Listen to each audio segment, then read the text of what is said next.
Welcome to Punky's World. This is the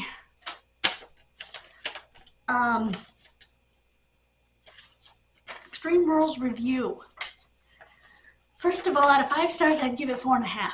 There was only one match I didn't care for. It just didn't make a lot of sense to me. And that was the Donnybrook match. It seemed to be a Texas Tornado tag, which is what I thought. 6-man tag. And it was also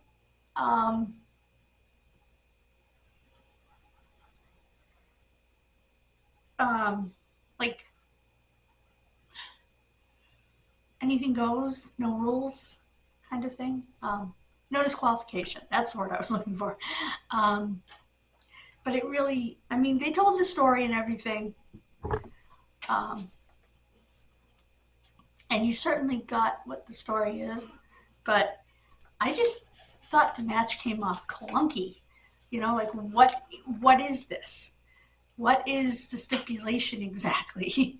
It wasn't very well explained. I mean, it was clear that that's an Imperium one. They are not Sheamus. Sheamus was the other group.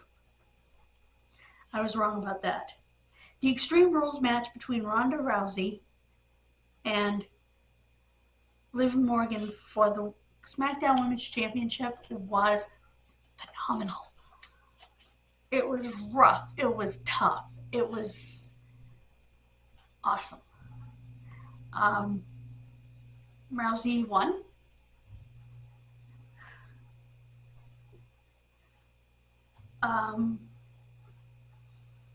Karrion Kross and Drew McIntyre in the strap match. Fortunately, the strap didn't really, it wasn't the main focus of the match. A little different than it was in the old days. I mean, yeah, they hit each other with it a little bit, but I just didn't think it had the focus or the significance that it should have, partly because the commentators didn't give it that significance that they should have. You know, this is a leather strap and this is blah, blah, blah. You know, the way commentators used to do. And I just think that left it lacking.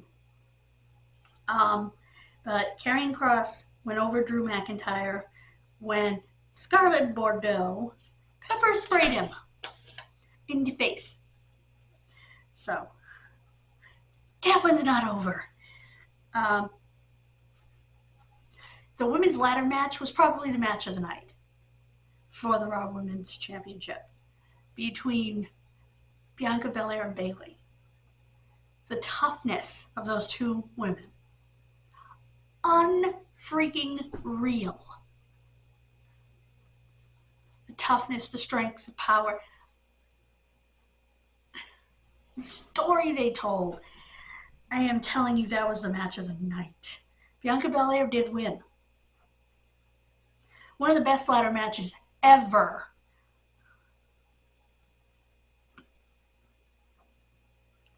The I Quit match was a good match, and they told a good story. The only issue I have with this, too many people were getting involved. But I understood where they were going. But you didn't need the whole Dominic Mysterio, Rey Mysterio thing on the side. You really didn't. They could have gotten rid of that.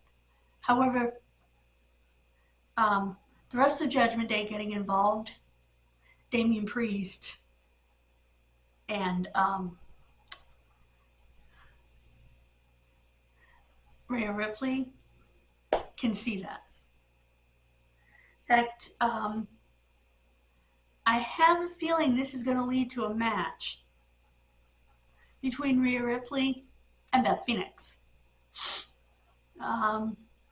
Because they did get Edge to quit, and the way they got Edge to quit was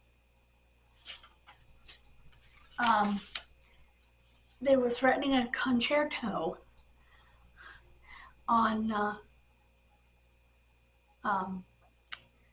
his wife, Beth Phoenix, Hall of Famer.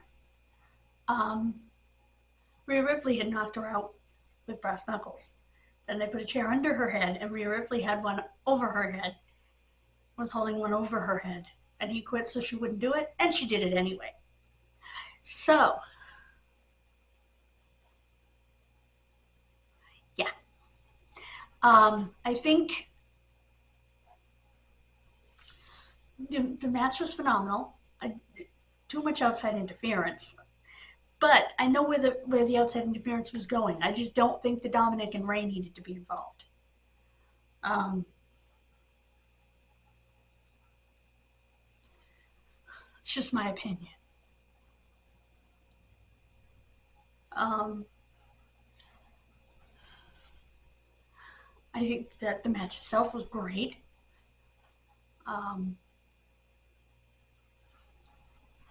I kind of knew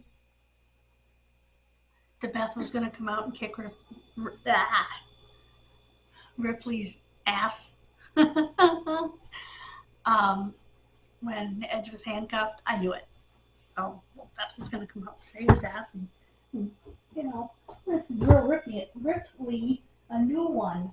And she did, but then she got knocked out with brass knuckles.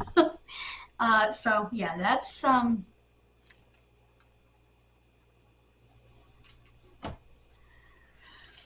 that match, and it was really good. Okay, Matt Riddle made Seth Rollins tap out in the Fight Pit match. Okay, the Fight Pit match, another match of the night for sure. It is a steel cage, but it's not. There's no ropes.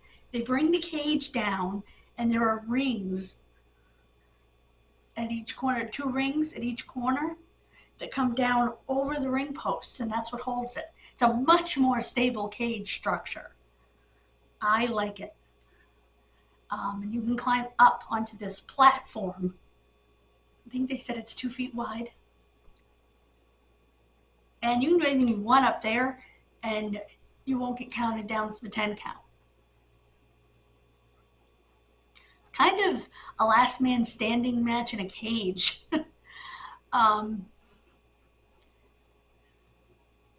But Riddle tapped him out. And I'll tell you what, Riddle is tough. He's more than just a bro. He really has skills. And I was impressed. Because truthfully, I didn't expect a lot, you know? And of course, I think the highlight of the night was that Bray Wyatt made his long-awaited return at the end of the show.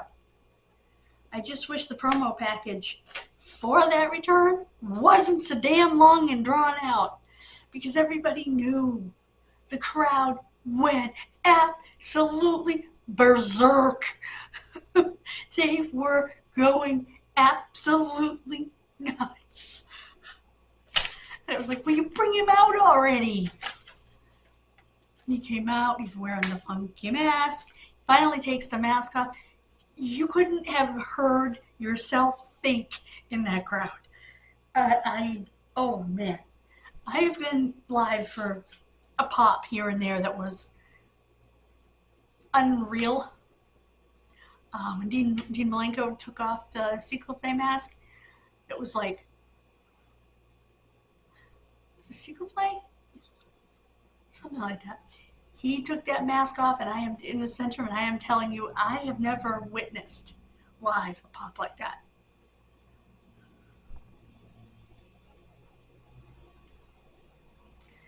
And evidently not everybody realized it was Dean, which is funny because I knew almost right away, and I said it to my father at the time. I said, Dad, that's Malenko. First of all, you could tell by how he wrestled, and I could tell by his hands. I told my father that was Malenko. He took that mask off. That whole crowd just blew the roof off. And that's what happened last night. I mean, to even a higher degree, like earplugs. I mean, the crowd was insane. So that was one of the best decisions Triple H has made, is bringing him back. He, by the way, is the son of Mike Rotundo, and the sister of Barry Windham. See, what a lot of people don't know is that Mike Rotundo married the sister of Barry Windham, who was his early tag partner in the World Wrestling Federation. So they were actually brothers-in-law, because they've been married for stinking ever. But it was never written into their storyline that they were brothers-in-law. You know, so it just was never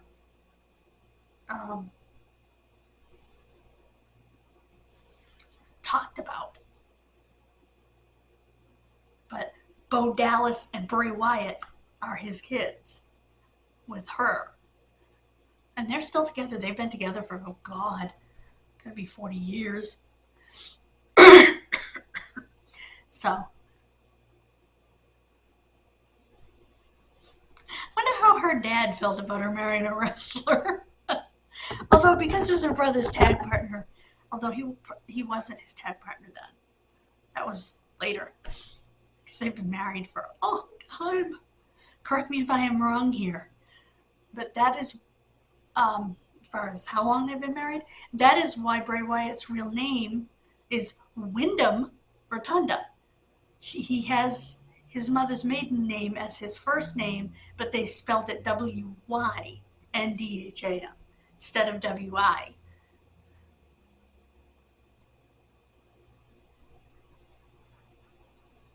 And I can't remember what Bo Dallas's first name is. It's obviously Rotundo, but I can't remember what his first name is. Anyway, so yeah, that's, of course, he's not around anymore, as far as I know. And I will say I look forward to seeing Rhea Ripley and Beth Phoenix. I think that would be phenomenal. Sorry, AJ. Because there are very few ladies that can stand up to Beth's strength. And Rhea Ripley's one of them. I like Rhea Ripley a lot. As a wrestler, I think she's incredible. As a character, she's unbelievable. I'm liking Bayley's new tough character. I think it suits her better than the hugger, you know? I think she's growing into it, and I think it's really good. Bianca Belair is just amazing as a wrestler, as a character. I think Triple H is on to something, because this show, overall, like I said, I would probably give it 4.5 stars, because there were a couple of things that were not perfect, but it's not going to be 100% perfect. It's still 4.5 stars. I think Triple H is on to something. Triple H is very old school, and this card was very old school.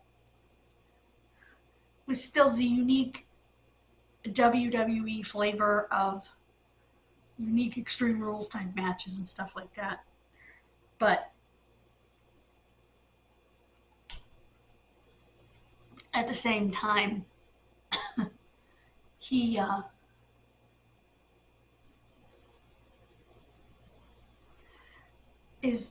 very old school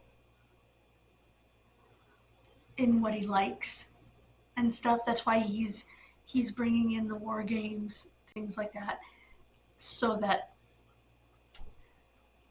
because I think he thinks a lot along the lines of the way that I do, and that is that, first of all, let's not forget the past, okay? Let's honor it, and let's look at it, I should say, and like I said, honor it, but also bring forward the stuff that you know worked so well then. Because, I'm sorry, my nose hurts. You can see if that works with today's wrestling fan. You know, there is nothing wrong with going back to what brought you to the dance, you know?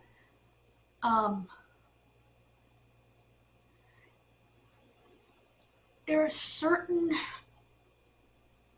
things that work, certain formulas that are always going to work in the wrestling business. And so there's nothing wrong with pulling from the past.